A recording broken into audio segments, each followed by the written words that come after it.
কাজ ওপেন করে করতে হবে। এখানে টাইলস করা আছে। এটা আগে অনেক পুরানি একটা বাথরুম, প্রায় 30-40 বছর আগের হইব কমসে কম।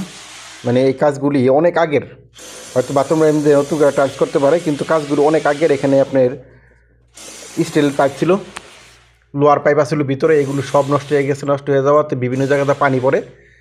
তো এখন দেয়ালের উপর দিয়া, টাইলসের উপর দিয়ে আমরা এই কাজগুলি করব। এই কাজটা আমরা এইভাবে সাজাইছি। এই দেখা যাইতেছে এখানে একটা ঝর্ণা, নিচে একটা বদনার কল, এগুলো সম্পূর্ণ মিক্সচার। মিক্সচার বলতে এখানে গরম এবং ঠান্ডা পানি, এই দেশের মানে কমন গরম এবং ঠান্ডা পানি লাগবেই লাগবে। এই যে যেটা দেখা যাইতেছে এটা হচ্ছে গিজারের জন্য, আর এই যে উপরে গিজার হবে। এটা বেশি উঁচা না, মোটামুটি 7 ফুটের মতন উঁচু হইব বাথরুমটা, যার কারণে এটা এরকম দেখা যাইতেছে। আর এই লাইনটা আনছি আমরা একদম পিছন থেকে, পিছনে অনেক পাইপ আছে ওখানে, ওখান থেকে লাইনটা আনছি। তা আমরা পুরো ভিডিওটা ব্লগে দেখব। তো এই ভিডিওটা বেশি বড় করি নাই, ছোট্ট করে ভিডিও করছি, একটা সময় কম ছিল যার কারণে ভিডিওটা এভাবেই করছি।